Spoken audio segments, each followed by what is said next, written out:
I used to think birthdays were supposed to remind us of how much we had.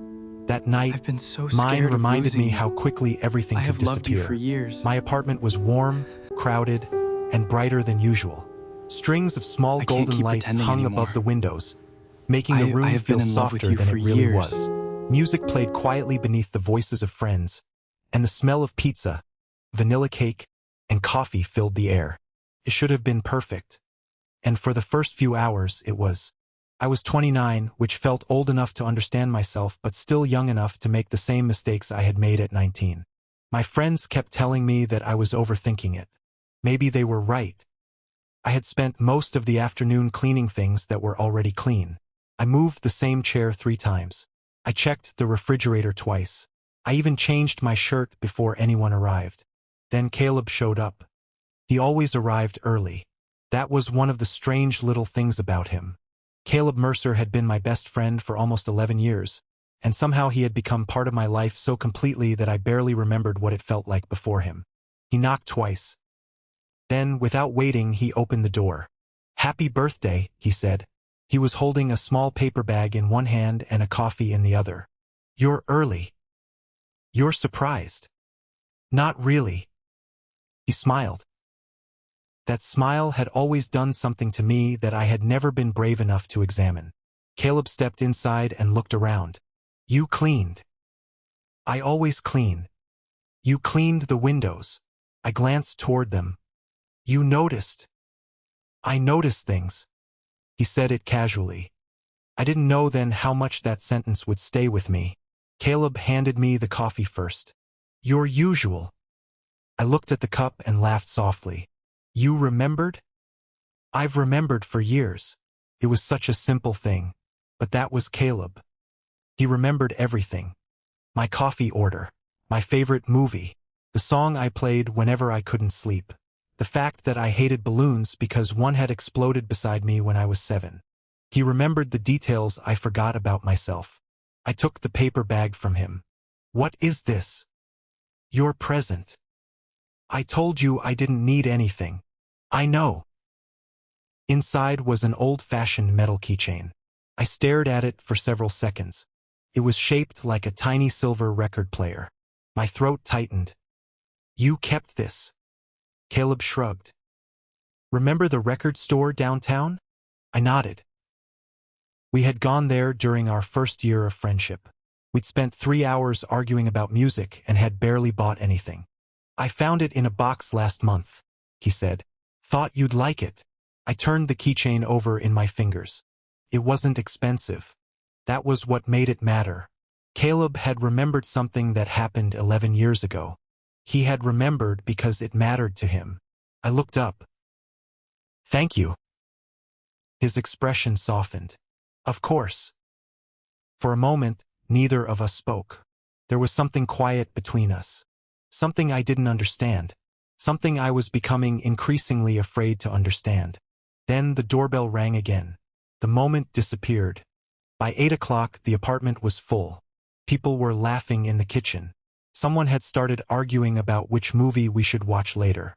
Music played from a speaker near the window. Caleb stayed beside me most of the evening.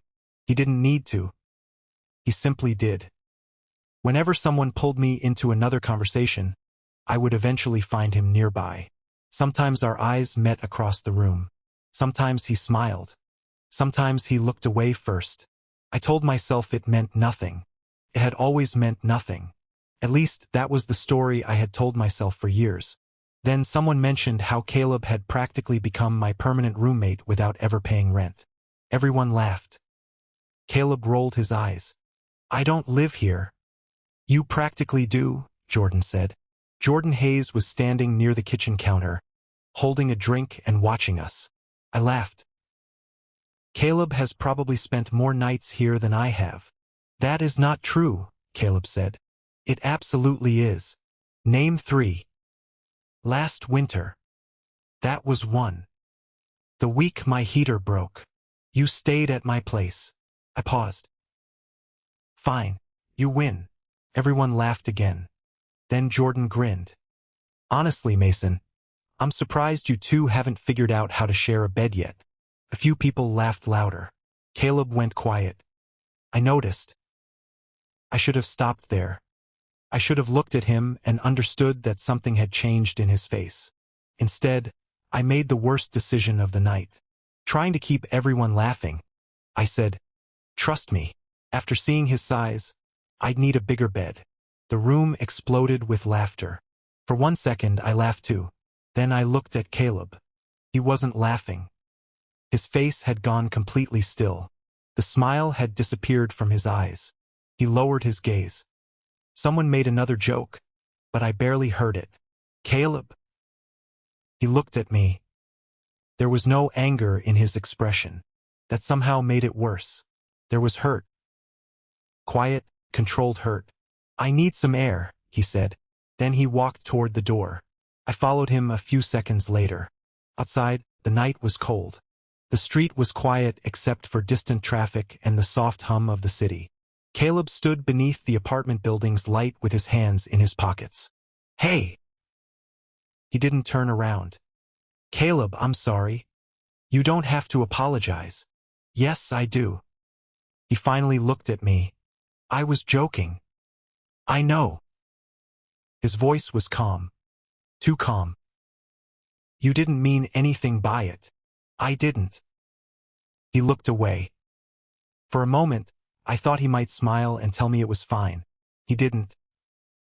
Instead, he said something I would remember long after the birthday decorations came down. "Some things stop being funny when you already know they hurt." I couldn't answer. He walked away before I could find the right words. I stood there beneath the yellow light, listening to his footsteps disappear down the sidewalk. Behind me, my birthday party continued. People were still laughing. The music was still playing. The cake was still waiting on the kitchen table. Everything I had planned was still there. But somehow, the night already felt different. For the first time in 11 years, Caleb had walked away from me. And deep inside, I knew the worst part wasn't the joke. It was that I had no idea what it had really touched. The morning after my birthday, the apartment looked like a place someone had forgotten to leave. Half-empty glasses covered the kitchen counter. A paper plate sat beside the sink with one piece of cake nobody had touched.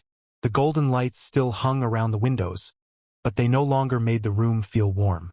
They made it feel empty. I woke up on the couch sometime after 8.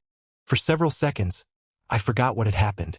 Then I remembered Caleb standing beneath the streetlight. Some things stop being funny when you already know they hurt. I reached for my phone. There was no message from him. That shouldn't have bothered me. Caleb and I didn't always text in the morning. But usually there was something. A picture of his terrible coffee. A complaint about traffic. A message reminding me about something I'd forgotten. That morning there was nothing. I stared at the screen longer than I wanted to admit. Then I typed. "I'm really sorry about last night. I deleted it." Typed again. "Can we talk?" Deleted that too. Finally, I sent, "Are you okay?" The message delivered almost immediately. No response. I placed my phone face down. Then I turned it over again. Still nothing. By lunchtime, I had checked my phone so many times that I started feeling embarrassed by myself. I told myself Caleb needed space.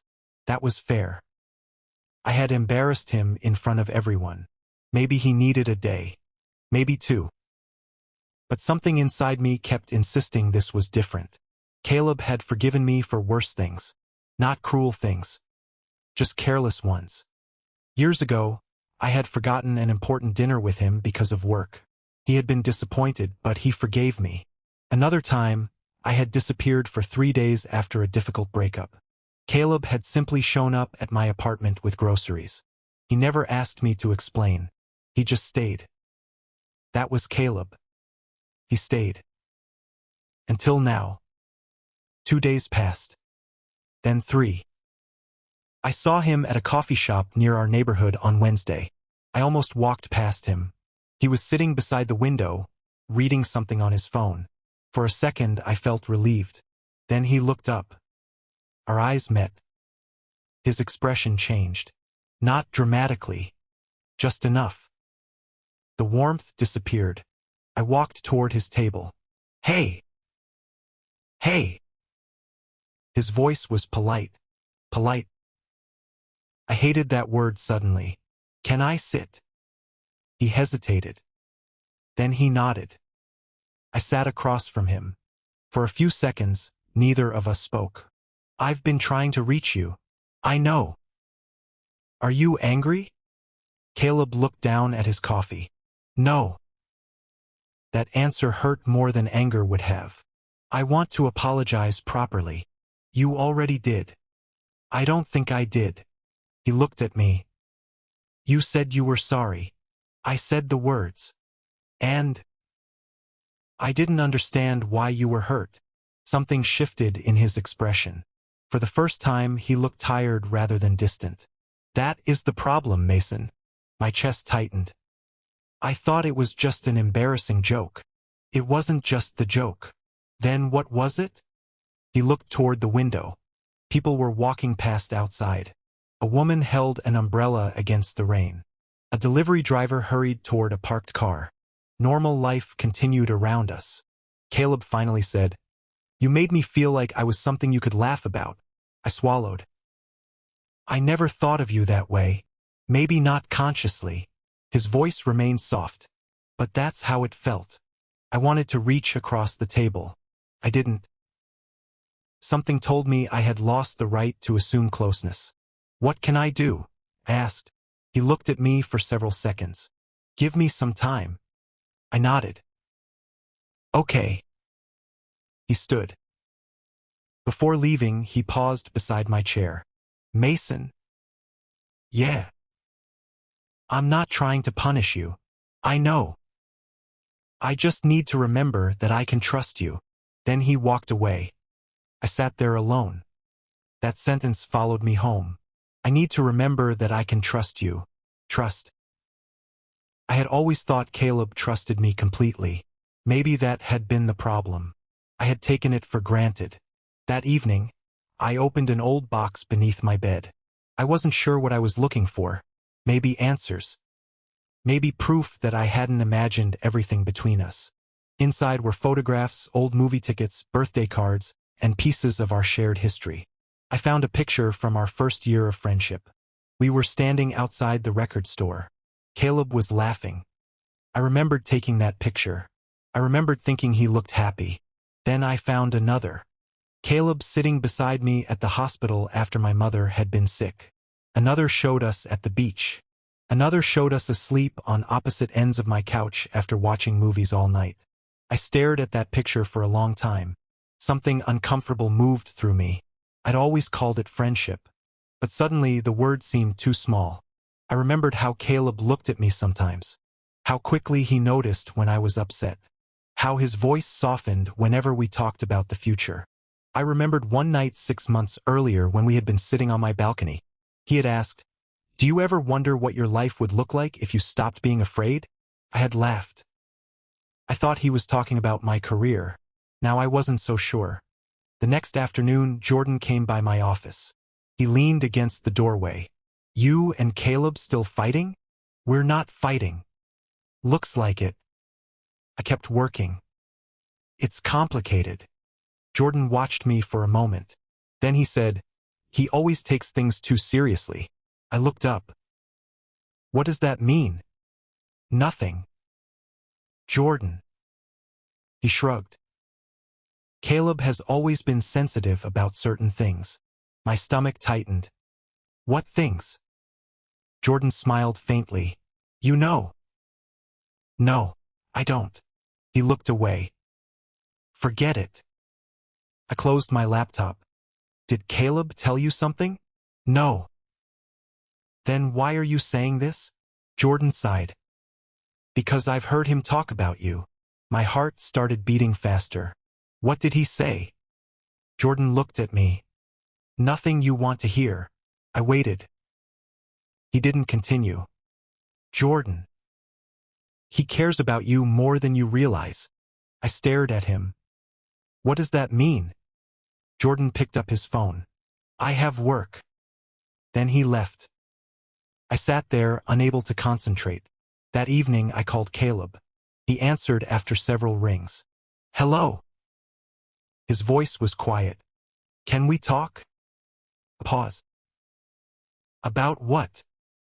About us. Another pause. There isn't an US, Mason. The words landed harder than I expected. There has always been an us. You know what I mean. I closed my eyes. I miss you. Silence. Then Caleb whispered, I miss you too.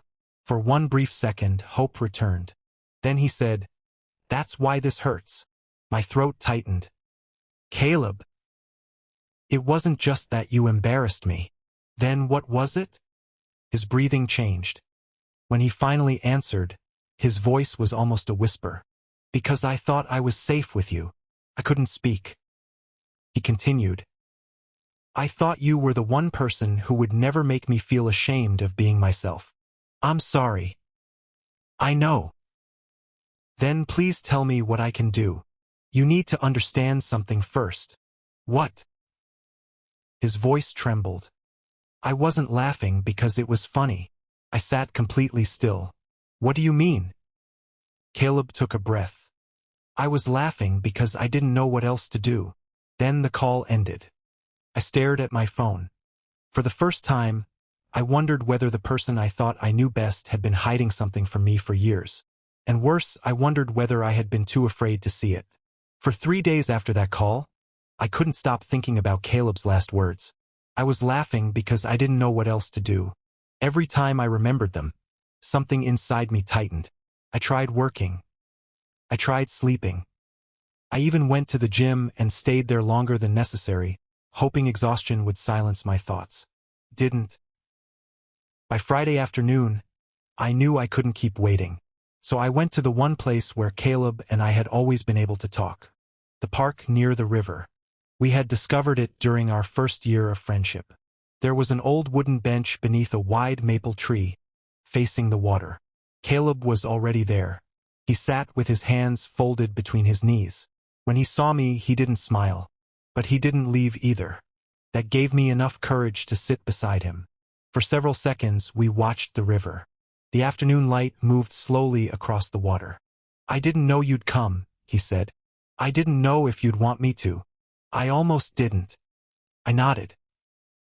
I understand. He looked at me. No, Mason. I don't think you do. I waited. He took a breath. That night wasn't only embarrassing. I know. You don't. His voice wasn't angry. It was tired. I had planned to tell you something on your birthday. My heart stopped for a moment. What? Caleb looked down at his hands. I had written you a letter. A letter. He nodded. I couldn't say it out loud. My mouth went dry. What did it say? He didn't answer immediately. Then he looked at me. It said I loved you. The world seemed to become strangely quiet. The traffic behind us faded. The river sounded farther away. Even the wind seemed to stop. You. I couldn't finish the sentence. Caleb gave a small, sad smile. I know. How long? A long time. How long is a long time? He looked toward the water. Almost 2 years. I stared at him. 2 years. 2 years of coffee. Movie nights. Late conversations. Birthday dinners. Long drives. Arguments. Laughter. 2 years of something I had never allowed myself to name. Why didn't you tell me? Because I was scared. Of me. Of losing you. That answer broke something in me. Caleb continued quietly. You were my safest person. I didn't want to risk that. I looked down. Then why write the letter? Because eventually keeping it inside became harder than being afraid. I remembered the paper bag. The old keychain. His smile. The way he had looked at me that night before everyone arrived. Suddenly, everything seemed different. You were going to give it to me? Yes. I closed my eyes. Caleb. I know. No, you don't. I looked at him. I think I might have felt something too. His expression changed. Not into happiness. Not yet. Into uncertainty. You think. I've been confused. About me. About us. He looked away. I don't want you saying this because you feel guilty. I'm not. How do I know? I didn't have an answer. Before I could find one, Caleb reached into his jacket. He pulled out a folded piece of paper. My name was written across the front. Mason. My hands began to shake. You kept it. I couldn't throw it away. He handed it to me. I didn't open it. Not yet. I simply held it. Then Caleb said something that changed the entire shape of the story. There was another reason I stopped talking to you. I looked at him. Jordan. My stomach dropped. What about him? He told me things. What things? That you sometimes joked about me when I wasn't there.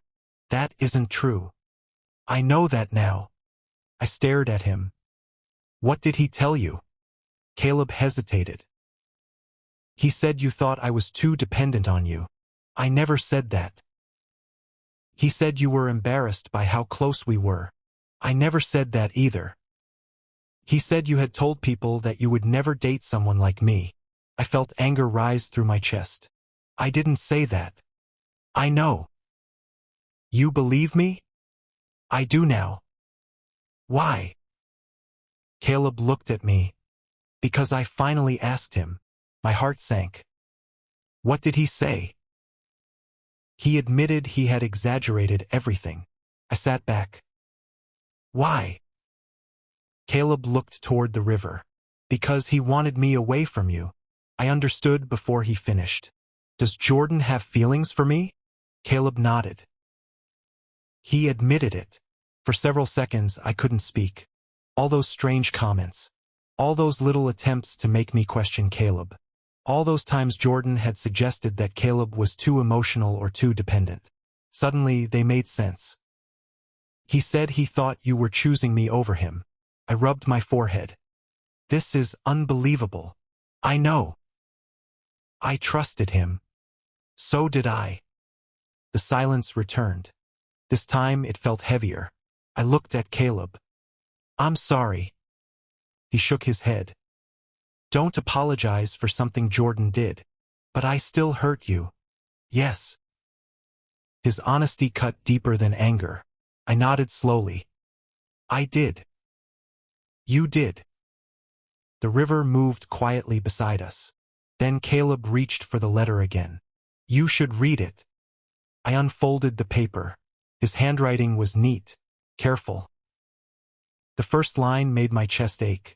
I don't know when friendship became something I wanted to hold closer. I stopped reading. Couldn't. Not there. Not while he was sitting beside me. I folded it again. I'll read it tonight. He nodded. Then he stood. Caleb. He stopped. Are you leaving? I think I should. Can I see you again? He looked back. I don't know. That answer frightened me. I stood too. I don't want to lose you. His eyes softened. I know. I mean it. I know. Then he said the words I would remember for the rest of my life. I loved you enough to believe you. That's why it hurt so much. He walked away. I stayed beside the river. The letter felt heavy in my hand. For years, I had thought the greatest danger to our friendship was losing it. I was wrong. Sometimes the greater danger was discovering that it had been something more all along, and realizing you had almost destroyed it before you ever understood what it meant. I read Caleb's letter that night. I waited until the apartment was quiet. The birthday decorations were still hanging above the windows, but I couldn't bring myself to take them down. They felt like evidence of a night I wished I could erase. I sat at the kitchen table and unfolded the paper. Caleb's handwriting covered both sides. He had written about the first time we met, about the record store, about the night I called him after my first serious heartbreak, about all the ordinary moments that had slowly become important. Then I reached the part that made me stop breathing. He wrote that somewhere along the way, friendship had stopped being enough for him. He had fallen in love with me quietly. Not dramatically. Not all at once. It had happened through small things. Coffee cups. Late-night conversations. Long drives. The way I always called him when something good happened. The way he was the first person I wanted beside me when something went wrong. At the end, he had written, "I never needed you to feel the same way. I only needed to know that I could still be honest with you." I put the letter down. For several minutes, I couldn't move. Then I cried. Not because I was heartbroken, because I finally understood. Caleb hadn't wanted some perfect romance. He had wanted the safety he had always given me, and I had broken it with one careless sentence. The next morning, I called him. He answered. "Hello. I read your letter." Silence. "Okay. I don't know what to say." "You don't have to say anything." "I do."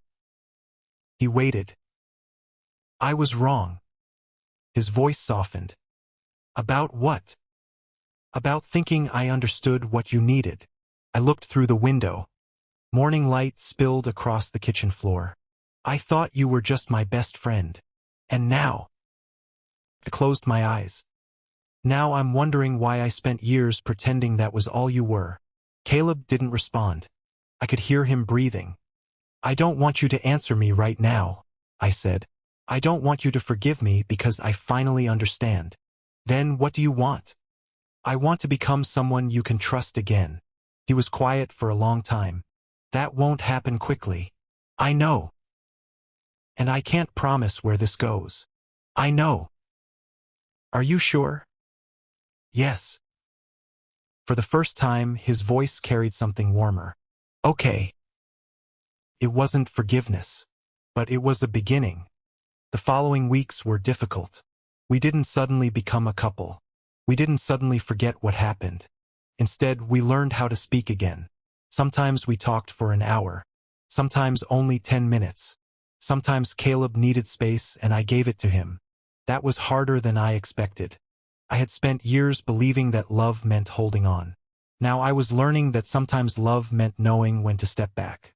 I also stopped making jokes whenever conversations became uncomfortable.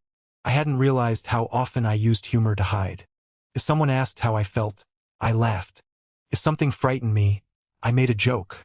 If someone got too close emotionally, I changed the subject. Caleb had seen through that long before I had. One evening, we met at a small cafe. He sat across from me with both hands wrapped around a mug. "You seem different," he said. "I am. Better." "I hope so." He smiled faintly. "That sounds like you." I laughed softly. Then I stopped myself. Caleb noticed. "You don't have to be careful every second." "I want to be." "Why?" "Because I don't want to hurt you again." His expression became gentle. "You can't build trust by being terrified of making mistakes." I looked at him. "How do I build it?"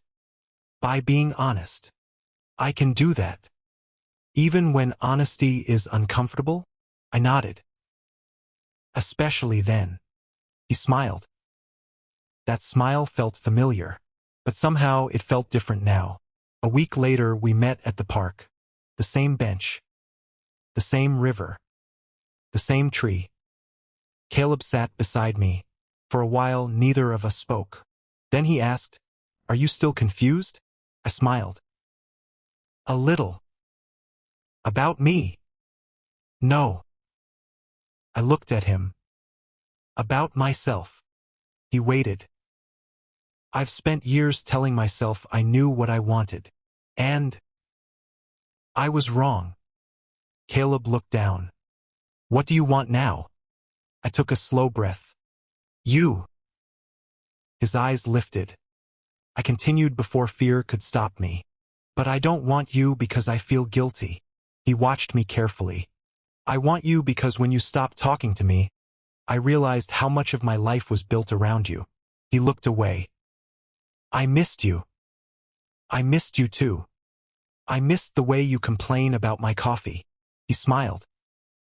"I do not complain." You absolutely do.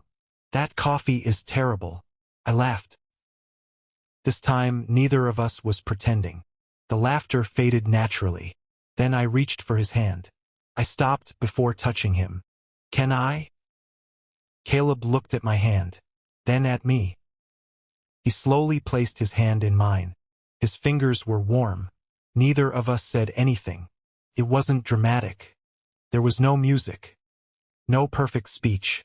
Just two people sitting beside a river, trying to trust each other again. After a while, Caleb whispered, "I'm still scared. So am I. What if this doesn't work?" I looked at him.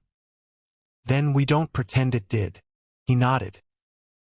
"And if it does?" I squeezed his hand gently. "Then we take it one day at a time." Caleb smiled. He leaned his shoulder against mine. I rested my head lightly against his. For the first time since my birthday, the silence between us didn't feel like punishment. Felt peaceful. I finally understood something. Love couldn't fix what I had broken overnight. An apology couldn't erase Caleb's hurt. A confession couldn't magically rebuild trust. But maybe love wasn't supposed to erase pain. Maybe real love was what happened afterward. It was patience. It was honesty. It was choosing to stay gentle when walking away would have been easier. And as the sun disappeared behind the trees, Caleb held my hand a little tighter. I held his back. Neither of us knew exactly what tomorrow would bring. But for the first time, neither of us was running from it. Sunday arrived quietly. The apartment looked different without the birthday lights glowing around the windows. I had finally taken them down. The last golden string was folded into a small box beneath my bed, beside old photographs and forgotten memories. The apartment was clean again. Too clean.